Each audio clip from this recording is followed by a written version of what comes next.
Raiden, are you receiving? We're still here. How's that possible? The AI was destroyed. Only GW. Who are you?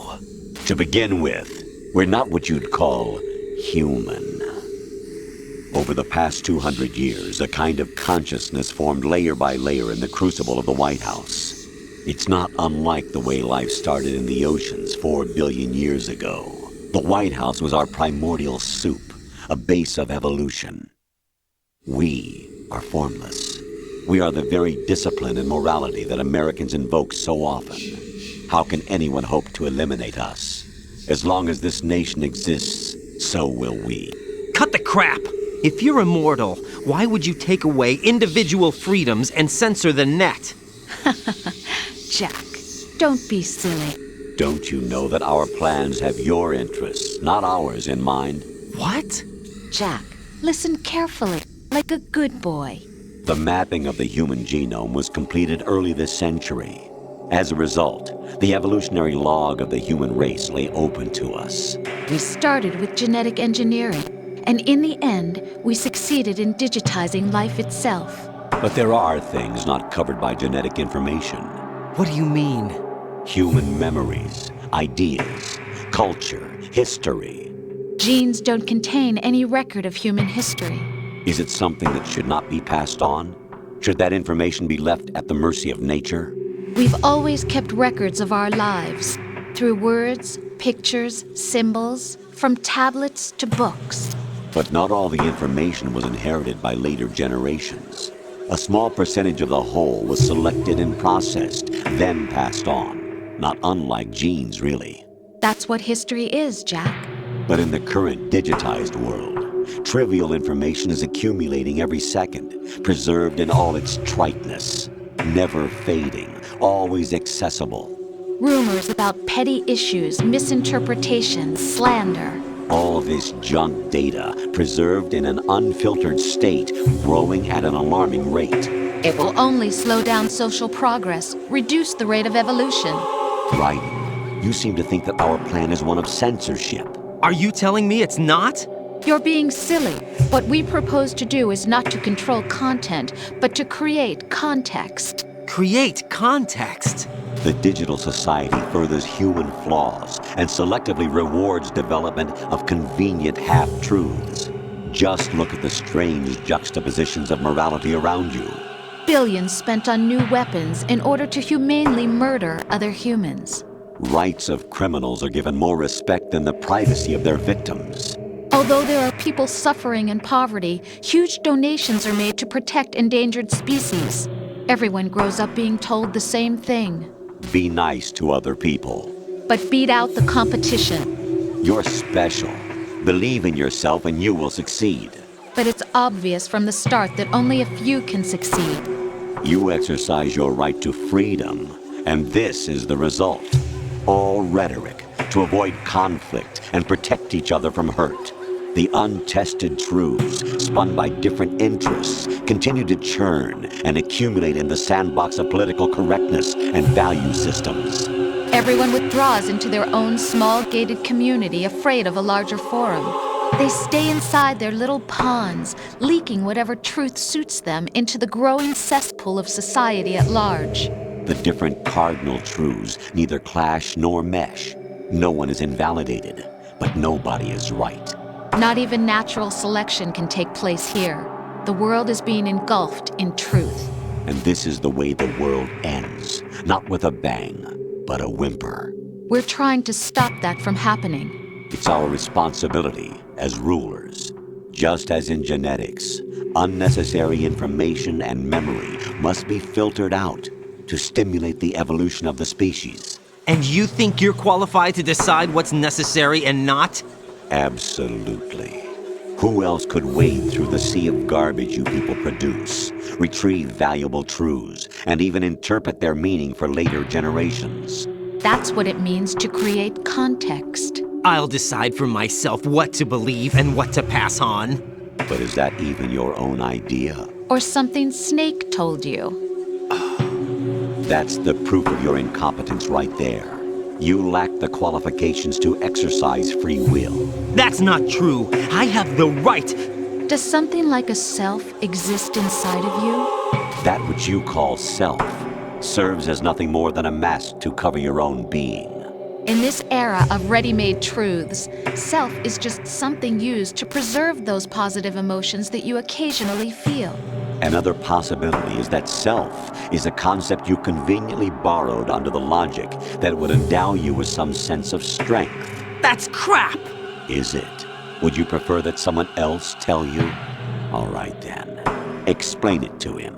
Jack, you're simply the best, and you got there all by yourself. Oh, what happened? Do you feel lost? Why not try a bit of soul searching?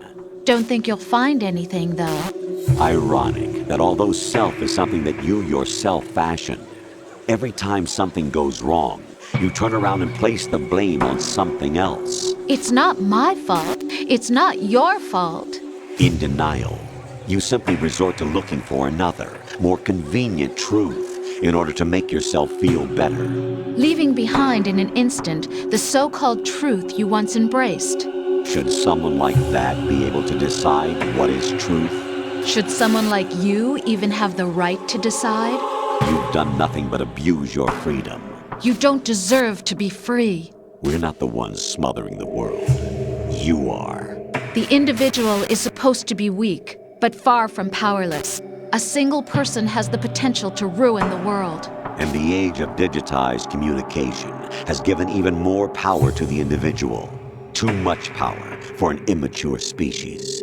Building a legacy involves figuring out what is wanted and what needs to be done for that goal. All this you used to struggle with. Now we think for you. We are your guardians, after all. You want to control human thought? Human behavior? Of course. Anything can be quantified nowadays. That's what this exercise was designed to prove. You fell in love with me just as you were meant to, after all. Isn't that right, Jack? Ocelot was not told the whole truth, to say the least. We rule an entire nation. Of what interest would a single soldier, no matter how able, be to us? The S3 plan does not stand for solid snake simulation. What it does stand for is selection for societal sanity. The S3 is a system for controlling human will and consciousness. S3 is not you, a soldier trained in the image of Solid Snake. It is a method, a protocol that created a circumstance that made you what you are. So you see, we're the S3, not you.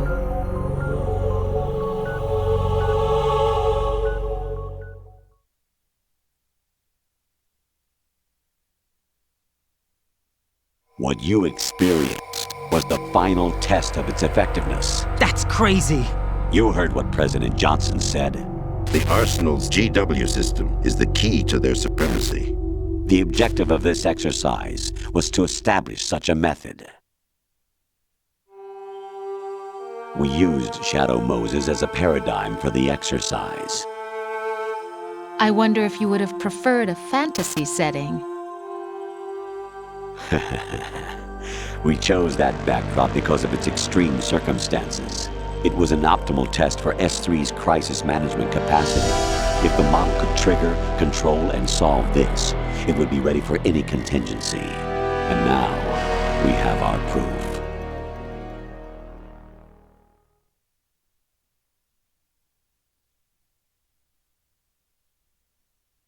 Raiden, there are also reasons behind your selection. Solidus raised plenty of other child soldiers. Do you know why we chose you over them? It was because you were the only one who refused to acknowledge the past. All the others remember what they were and pay for it daily.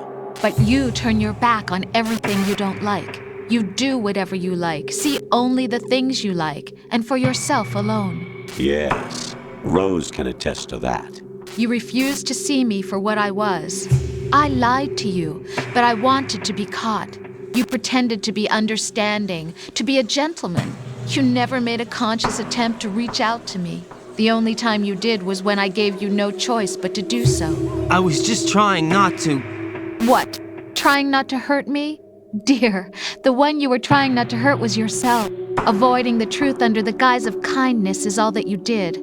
It occurred to you to do nothing but look out for yourself. Even if you claim that it was for my sake, that feeling was nowhere to be seen. In the end, everything was for your sake. I was never part of the picture. Exactly right. So you see, you're a perfect representative of the masses we need to protect. This is why we chose you. You accepted the fiction we've provided, obeyed our orders, and did everything you were told to. The exercise is a resounding success. Didn't I tell you that GW was still incomplete? But not anymore, thanks to you. Your persona, experiences, triumphs, and defeats are nothing but byproducts. The real objective was ensuring that we could generate and manipulate them. It's taken a lot of time and money, but it was well worth it considering the results. I think that's enough talk. It's time for the final exercise. Raiden, take Solidus down. Think again. I'm through doing what I'm told. Oh, really? Aren't you forgetting something? If you die, my child dies. The termination of vital signals from your nanomachines means the death of Olga's child. Not to mention the death of Rose. She's wired the same way. Rose, does she actually exist? Of course I do, Jack. You have to believe me. Damn! It will be a fight to the death. Solidus at least wants you dead. We will collect the necessary data from this last fight. Then we'll consider the exercise closed. So, Jack the Ripper, will it be Solidus, the Patriot's creation, or you, Solidus's creation? Our beloved monsters, enjoy yourselves.